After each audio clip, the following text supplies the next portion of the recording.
left, your right. Um, so this man has done so many amazing roles from For Color Girls and How Stella Got Her Groove Back. But what I really find fascinating and interesting is that he's easily done over 100 episodes of television, which is extremely rare and hard to do. And I love his entire career. So please join me in welcoming Richard Lawson.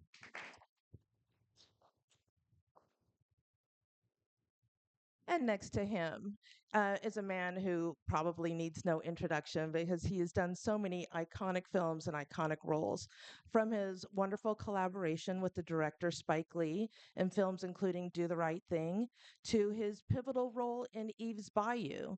He has done films from Dope to Till. He's done TV from All Rise. He has done plays that he has written, one man shows, Huey P. Newton and Rodney King. Please join me in welcoming the Roger Guenveur Smith.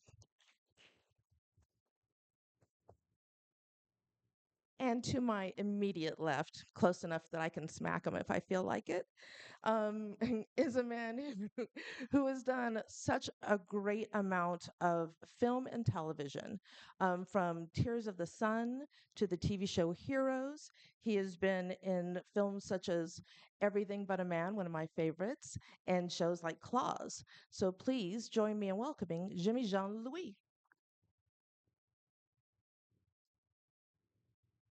Okay, so this is quite a group of amazing actors. I think that this is such a privilege to be able to talk about careers that have expand and stay vibrant. That I am looking forward to asking a lot of questions of you all. And the first one I really want to ask is from all of you. We have a lot of actors both in the room and virtual.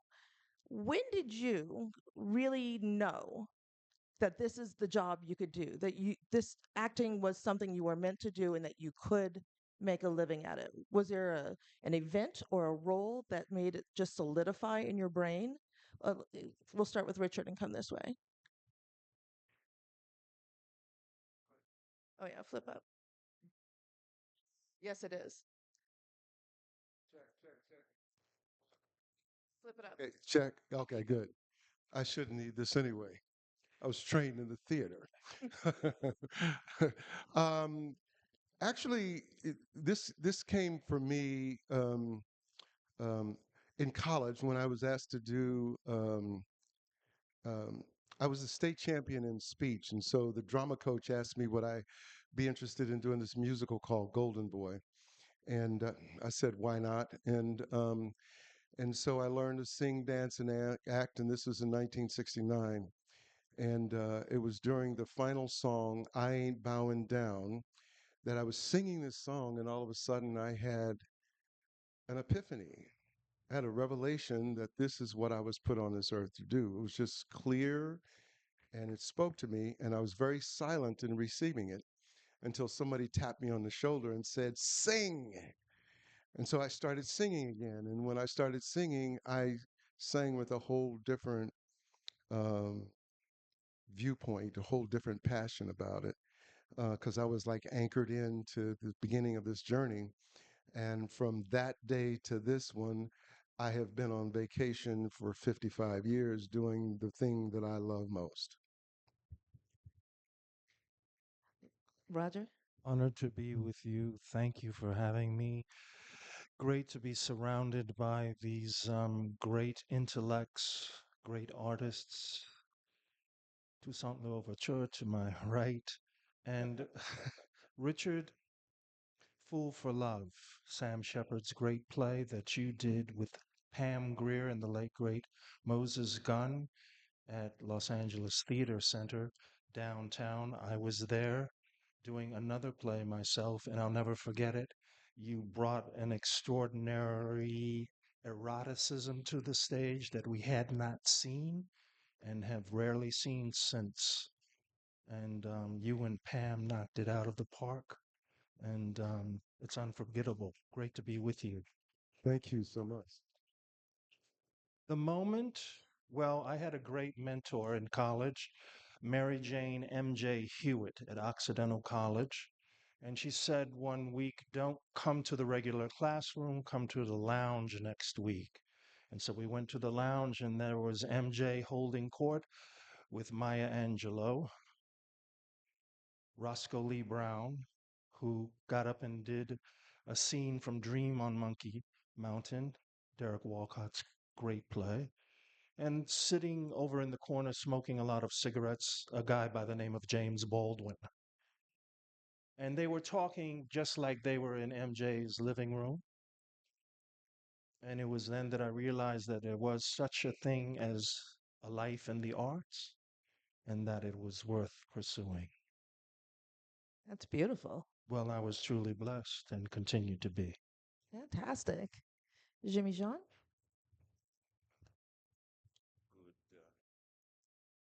Good morning, everybody. Uh, of course, a pleasure to be with both Richard and Roger, Darian, my dear. For me, it's very different because I never knew what I wanted to do, and I always did what I could do, uh, just in a search of a better quality of life. So, growing up in Paris can be very difficult for a black person, especially if you are in the arts. And I was just hustling from dancing, doing theaters, uh, musical theaters in Spain, a little bit of modeling, and then I had to escape because things got hard, and I started to travel around the world. So, after living in Spain, in Italy, South Africa, in '94, I met someone who made me believe that I could potentially do what I wanted to do in life, and that was Nelson Mandela. So I had a short meeting with him, and I don't know why I met with him because I was nobody, but he saw something, and his camps saw something in me. And from that moment, I said to myself, I need to do something that will give me a voice. And because I was already a little bit in the arts, from dancing to theater to modeling, the one thing that could have longevity was acting. But I went a long way to get to that because from South Africa, I went to live in England, and then I came back around here in America. And of course, even coming here, you know, once again, being a black man, not being from America and being from Haiti, there was a lot of pushback against someone like me. So I just have to keep, I just had to keep pushing all doors nonstop. And pretty much that's why I'm here, and that's where we are. I don't know where I'm going, but for the time being, that's where I am. I'm not saying that acting is what I wanted to do, but that's what I'm doing now. I mean, such amazing stories that you just never know when that moment is going to strike where somebody comes into your life and changes it, be it directly or indirectly. If you're open to it, it can change your life. Yeah. So it's amazing. It's the beauty of art, if not other things. Art is beautiful for that. One of the things that I really love about you all is that you all are hyphenates. Like we have everyone's an actor. There are directors, producers, writers. They all have a hyphenate to their names. And I'm curious, and I'm going to start with you, Jimmy, this Yeah. time, because I know that you also produce. Yeah. So, how important is it to help create product?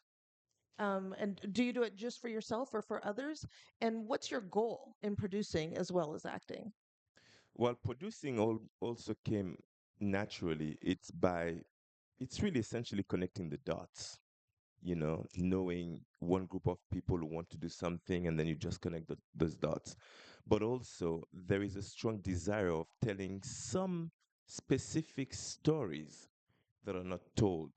And those ones, I sort of carry them and try to make them see the light. Those ones are a lot more difficult to accomplish. But I still find ways to accomplish them.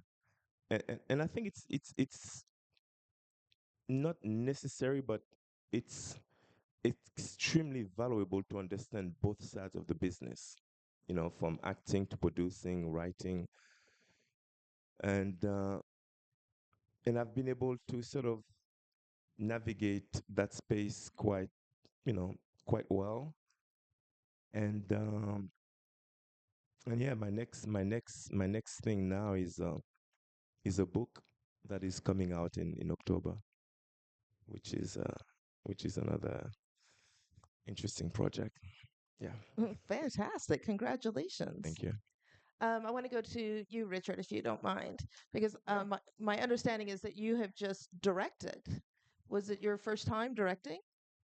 No, I've been teaching since 1980 for my mentor, one of my mentors, Milton Kitselis, and Sonny Jim Gaines, who you may know well, was my other mentor. But so I've been directing all along the way in terms of theater.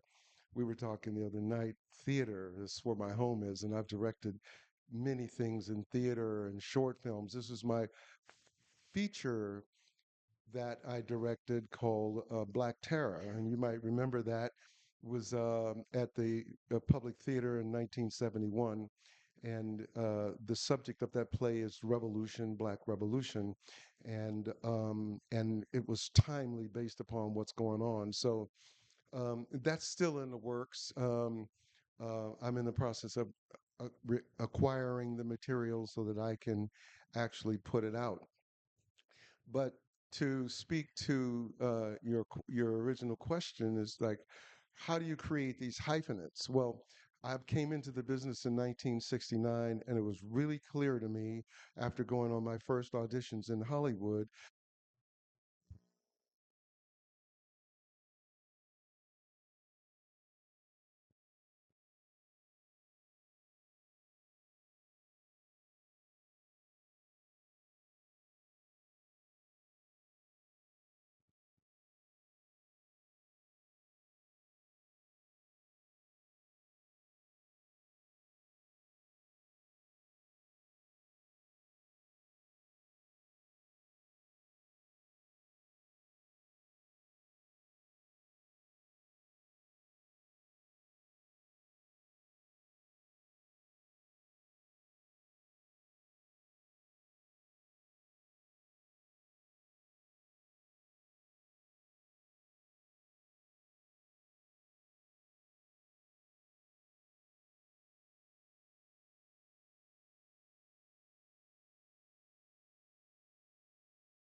Really are both informative, educational, and a showcase for your talent. And ability to write that is such an amazing skill and such an important part of not waiting for other people to discover all of your colors. Can you talk a little bit about making the decision to just write something like Huey P. Newton and what that did that empower you as an actor? What does that do? Well, I think it's necessary, as Richard says, to not simply wait for the telephone to call, but to make an intervention on our own behalf and to create our own vehicles uh, of expression. I was the kid who was obsessed with the Encyclopedia Britannica. I read it for fun. Um, I was I was obsessed with the history of the U.S. presidents, and I had a poster of all the U.S. presidents on my wall. And I would have my friends come over, and we would do a little game, name the presidents. I always won, of course, because it was a stacked deck. Um, but as a child, I was exposed to a solo performance by the name of Mark Twain Tonight by a gentleman by the name of Hal Holbrook, who is no longer with us, but his legacy is tremendous. And when he was an undergraduate, he started working on Mark Twain material. And he performed that from the 1950s all the way up into this century, changing it every time. He had reportedly 24 hours of Mark Twain material memorized that he would throw out improvisationally depending upon the political moment. And that was very impressive to me. And my mother had in our little home library the Life and Times of an American Slave, written by himself, Frederick Douglass's classic 1845 slave narrative. And I read that when I was a boy, but it stuck with me, although I probably didn't know all of those words that Douglas so beautifully used. But when I was looking for a project to do under the direction of my mentor, MJ Mary Jane Hewitt at Occidental College, I said, "Oh, okay. Well, why not an evening with Frederick Douglass?" And I did an evening with Frederick Douglass, which was far too long an evening with Frederick Douglass. Even my mother said that I needed to edit. And when your mom tells you you need to cut, you really need to cut. But I've been cutting ever since, and been doing it all over the world, and we'll be doing it this fall. Frederick Douglass Now, bringing Frederick Douglass into the present moment. So even though I have this obsession with history, with biography, I never want the audience to leave the theater thinking, "Oh, wasn't it horrible what happened way back then? Oh, wasn't he great what he did way back then?" I want the theater to live and breathe in the present moment. It's beautiful. It's fantastic. Although I have to say, I think that your name the president's game was a bit of a fix. You bring him in your house and play your game and you win. Hmm. Um, That's It's the way you called got to do it. smart.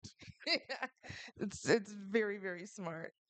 I want to ask you, Richard, something about working in television. I don't think a lot of people talk much about what it's like to do either one episode, an arc, or a season of a TV show, what it's like for an actor to come into a set. What are the things that actors need to either know or keep in mind when they're going onto somebody else's set to be successful in working in television? Well, um, you have to play the stage you're on. You know, theater requires, in theater is about what you say, and in film it's about what you don't say. And going on a television show, it is a certain vibe, it has a certain tone, it has a certain energy. Certain things are important. If you go to do a procedural, say it like it is. You can't improve on the medical jargon or the law jargon. It has to be precisely that. If you're going on a fantasy show, it's a whole different thing. If you're going on a comedy, what kind of comedy? I did a comedy called The Days and Nights of Molly Dodd, which might have one huge laugh during the whole half hour. Or it may be a series of laughs, but it wasn't situational comedy. It wasn't a laugh every 7 lines. And so you have to understand the zip code of the show. So you need to do research to understand who the writer is.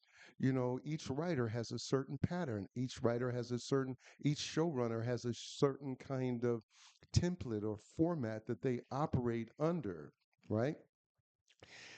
It's very important to know the zip code so you know how to go in and be a part of that world, yet be your own individual, bring your own individual uniqueness to it. One of the most important things is, how do you go on a show and make it better? And a lot of that has to do with your attitude, because attitude monitors talent. And so I want to go into a show and find my space between the keys and show up and be a professional and make it better. by my vibe and by what I bring to it and by my professionalism. You know, I had in my school, I had John Levy, who was the casting director for ER for all those years and many of other John Wells shows. And he said, one of the criteria that we choose is not talent is not the first thing. It's whether this person is going to come in and improve the culture of the show and the environment and the people. Is this person going to be able to be on a van with us for 9 months and add to the vibe, rather than be that egotistical? I don't care how great they are. If if you don't improve and contribute to the environment and make it a better place, then people don't want you. And so that's what I would say. I mean, I think that's an incredibly important aspect that I don't think people necessarily talk enough about because it is such a communal experience. And it is such a big industry, but it's also a very small town. Oh, listen, so small that you listen, one thing and a phone call can, because people are going to call and people are going to talk, and one incident that it can maybe taken out of context can put this dark spot on your career. And I'll bring up another point that's very interesting. you know Black people can't fail upwards in this business. White people can. They can make a mistake. They can have that moment. They can say something to the producer and they can get past that. It's very difficult for a Black person to say something, right or wrong, and it's perceived, and then that phone call is made. That's a hit. It is a tough one to overcome, and we can name 5 or 6 people right away that had to deal with that. So you have to understand the nature of the business, the tone of the business, and how to navigate and negotiate those things when you want to reach out and choke somebody by the neck because it's just, out of pocket what happened. You gotta you have to have diplomacy, the ability to tell a person to go to hell in such a way that they look forward to the trip.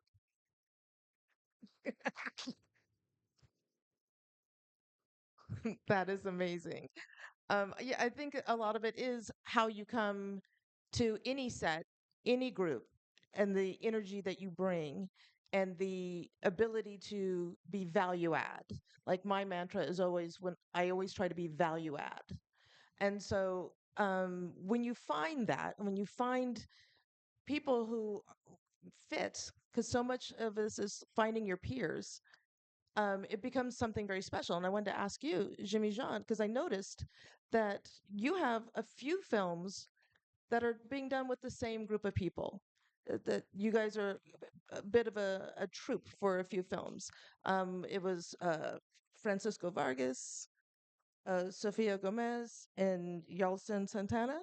And so I love the idea that people find each other and like to work together, but I want to know what it is. What are the qualities that you are finding in other people that makes you say, you know what, we work well together. We want to continue this. Yeah, I think the number one thing is just being a nice person. It doesn't matter what you do, who you're doing it with, just be nice, be likable, and do your job. If you can combine those two, you should be fine, really. Uh, that is one of the reasons why I always end up working again with some of the producers, directors, and actors that I've worked with. Um, and I think it's important to, as Richard say, it's important to know your position, your place. Just go in, do your job, and get out. You don't need to add anything else. You don't need to impress anyone. Don't speak if you don't need to speak. Just do your job and go home. And people will respect that a lot. So, I try to be very mindful of that, very respectful of everybody from actors, producers to the craft service and the gaffer and everybody on set and the PA. The thing is to really notice everybody on set because every single person is extremely valuable on any single set. So all that means just being a nice person, I would say. It's such an undervalued thing that people don't realize that how you come and how people feel about having you in their midst has so much to do with how your career moves forward. And it's everybody from the director and the producer to craft service. Yeah. Like you cannot undervalue anyone who's doing a job on any set. It doesn't work without everyone. No, it And does not. if you'd be surprised how quickly information gets accidentally leaked because somebody hasn't paid attention to how they're speaking to wardrobe or prop. Like they see everything. They feel who you are. And the quickest way to kind of mess up is to only care about the people above you on the call list and not the people whose name may be lower on the call list but just as important. Because everything is relationship based, really. You just want to be in bed with the person you like. If you're gonna want to be in a show, you have to, I'm gonna work with that person. As Richard say, he's not the best actor, but you know what? I get on with him. We're gonna have a good time as we're filming, as we're making art. So, so yeah.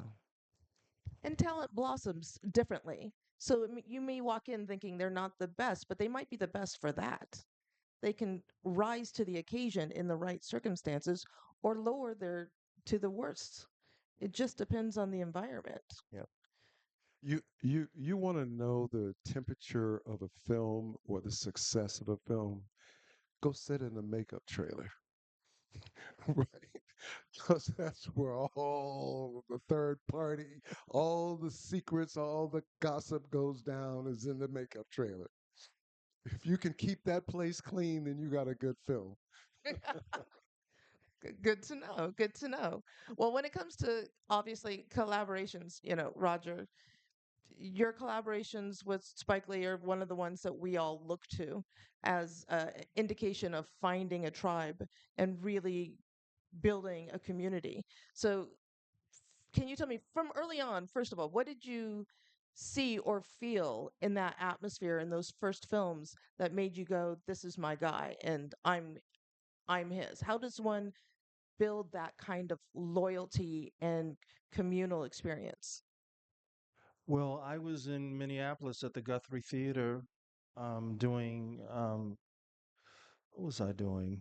I was doing Pinter and Shakespeare, um, Ionesco, and I went to see this film called She's Gotta Have It. And I sat through it twice. I didn't pay for it twice, stayed in my seat. And I said, "Who is this guy, Spike Lee? I've got to find him." And fortunately, I did find him because he was casting for his next film called School Days, and the casting director was Robbie Reed.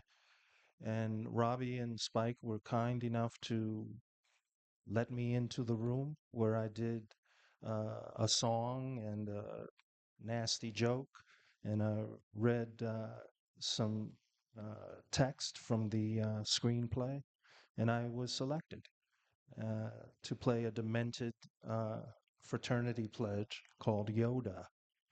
And we've been working together ever since. I've worked with Spike more than any other actor. And I think that the blessing has really been that Spike and I have always seen eye to eye, even though he's only about this tall. Uh, but I think politically, culturally, um, we are birds of a feather for sure. Although he's a Knicks fan and I am not. But that work has been one of mutual respect, in which we have often improvised. The Rodney King play was then directed for the screen by Spike, as was my Huey P. Newton's story, and there's a lot of trust that goes into a collaboration of that sort. He trusted me to come in front of his cameras, um, ready to roll in a different way, because the first thing he would say was, "It's not a play anymore. It's no longer a play.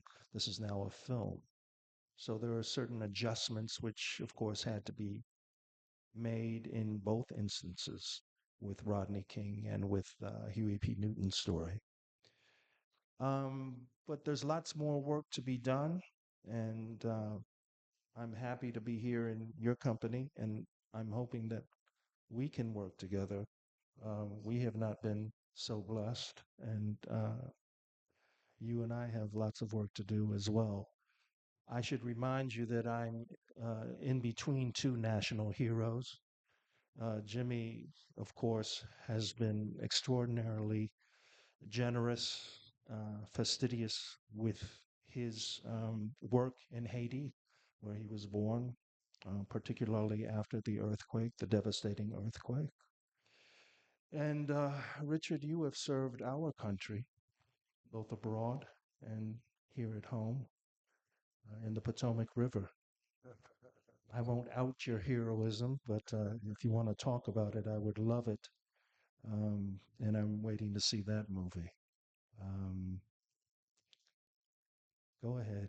I'm not going to talk about it. But two great people. John Coltrane said that the better person I can become, the better I'm going to play the saxophone. And obviously, he became a better person because he blew that saxophone into eternity. Beautiful. So I think it's safe to say for everybody here who has eyes that I am on the dais with a trio of very attractive men. Um, but beyond the kind of God given attributes and parental DNA, um, you all are also uh, obviously take very good care of yourself. That there's physical fitness and mental fitness and emotional. So I'm wondering, when you are not on set, what do you do that brings you peace and gives you joy? Anyone can go first. Well, let me go first just by also saying thank you for your kind words. I've been a fan of yours and an admirer of your talent and your just continual love of theater and of important pieces of work. And um, you're such a conscious human being. And I can't wait for the day that we are page one on the table read of something that we do, we find, we reconstruct, recreate, or originate. And I look forward to that day. And the theater is in trouble. Now, there must be something in Haitian history for the three of us. Yeah, quite possible. Yeah, Quite yeah. possible. We'll, as we said before, we need to sit down. Yeah. We come up with I'm gonna something. take total credit for that too. Executive Somehow I'm producer. getting it. Yeah, Yeah. but There must be something. Yeah. we'll find it. Yeah. We'll definitely find it. So we will talk and share afterwards. Um, he played my daughter's father in Queen Sugar. My daughter's Bianca Lawson, and he played her father. So that's another reason. So she'll be in it too. Um, you know, I recognize, and I've been through the roller coaster of taking care and being fit, and then not being fit and being distracted by other things in life, and you get in the way, and then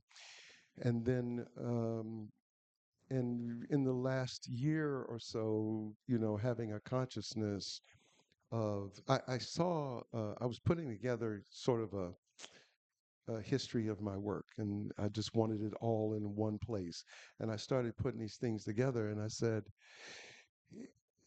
Wait, what year was that? Oh, that was 1999, and you were a little thick, dude. And it and I saw the lineage of it, and I said, man, you have ignored yourself. You have not looked down in the mirror for a lot of years. And walking upstairs, and it's like, and then I looked at those years where they would call me Adonis in the gym because I was fit, I was strong, and I recognized that I have a lot of years that I have something to say that I want to put in art, and I also understand that in my casting and the things that I want to do and the kind of parts that I want to play, they're not the uncle parts, they're not the grandfather parts. It's the leading man, strong, conscious man. And I know that being in shape,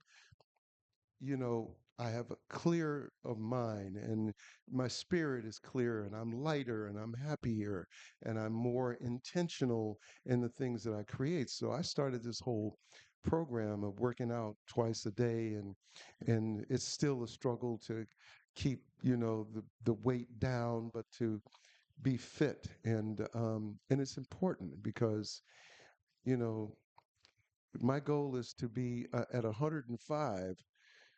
I still want to be having sex at 105.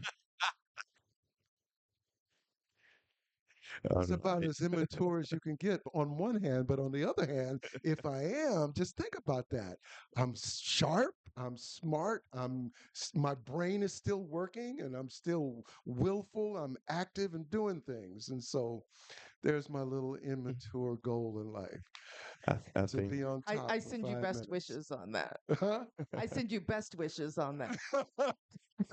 I mean at the end of the day, I also think that it's just good to know your strength, and be aware of it and protect it and nourish it. So if your strength is within your physique, then you have to pay attention to that. If it is comedic, pay attention to that. Uh, in my case, of course, I do pay attention to the physique, because I speak multiple languages. That's where I tap in. I do work in English, in Spanish, in French, in Italian, in Creole, and I tap in all those markets, which is not, it's very different to Rogers or to Richard. So you just have to know your strength and make sure that you tap into to what works for you. And I tend to say that make it become a lifestyle more than work. It's like it becomes part of you. Make it be fluid with who you are. So Does that multiculturalism bring you joy because you get to experience so many aspects of life beyond just right in front of you? yes, it makes me explore the world in a way that I couldn't have dreamed of. You know, uh, I understand Africa very well, most of the countries. I understand Europe very well, most of the countries. I understand South America and the Caribbean very well, most of the countries. So I can have a global kind of understanding of us as human beings. So, I don't just jump into every single fight. I just listen and watch because I understand what it means within the space of the global space. So I think it just gives me a different kind of understanding of where I am and who I am as well. Because who I am here is not necessarily how I'm perceived in a different country or different continent. Right. So it's like how not to be deflated by the response you get from one place versus another place. So so it does help me a lot. It's amazing. Roger, I'm so sorry. I want to jump in and say I have so much respect for that. I admire that, the ability to have that kind of facility and agency in all of those places. I can see how each of those places have given you something and you them something. Just so much admiration. Thank you. Keep And in mind that it came from struggling. It wasn't by desire at first, it's because I was just trying to, and then I used that at my advantage, down the line. But thank you very much. I appreciate it. one last thing, I admit the shame that I have associated with that. Rosie has been my housekeeper for 32 years, and I'm still at Ola. That's shameful. So I'm going to ask one last question because we've been given the wrap it up. But from those of us who are kind of in the audience and looking at your careers, it's very easy for us to look at you all and say that you all are very successful. From an outside perspective, we can see kind of the outside elements and accoutrement to what we think is successful. My question to you is, what is your definition of success for you? I'm gonna pick on you, Jimmy. um, First of all, just being alive is is is extremely valuable, and we have to recognize that. Uh, I think each person has to be able to really understand what success means for themselves, not for the others, but for themselves. How happy are you with what you do? As simple as that. If you are, then you're successful. You could be the most successful person washing the windows. You're very happy doing it and you're very successful at it. It's okay. But I think we really have to do things for ourselves. We have to eliminate everybody else. Of course, have respect for everybody else, but it has to come from within, in, and for the self. Absolutely. Roger? Well, Richard talked earlier about being blessed to do what he enjoys doing for a number of years. And I have too been so blessed, and I have done what I have wanted to do. A lot of my work has been motivated not simply through desire, but through ignorance, Mm, because I didn't know about a person or a piece of history. So I dug into it. I dug into that person and learned. So I think success is not simply achievement at a higher level, but sometimes it's the power to let yourself know that you don't know Mm. and that you need to learn. mm, And that I think is part of the program of the thing that we call success. mm, The beauty of always being curious is so vital to just continuing to evolve and grow and experience. Richard? I certainly received that in terms of continuing to grow. But I think for me, uh,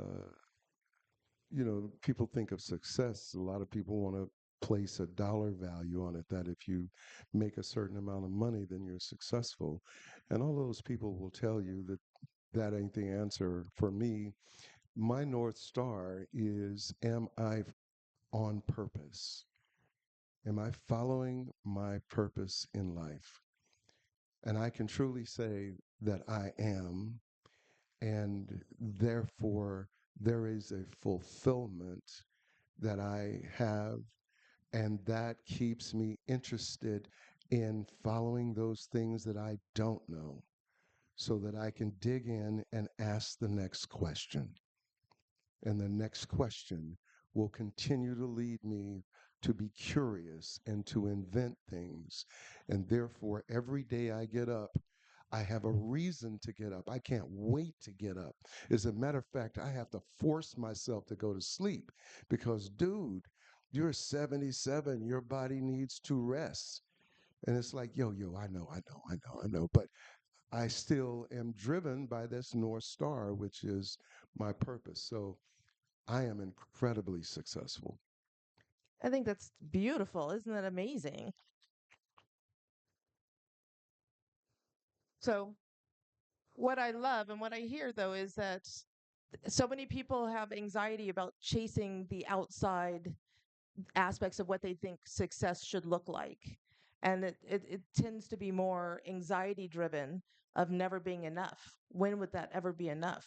But when you have a purposeful life, what you do is brings a calm to it and a direction to it. And you don't chase things that don't fit it.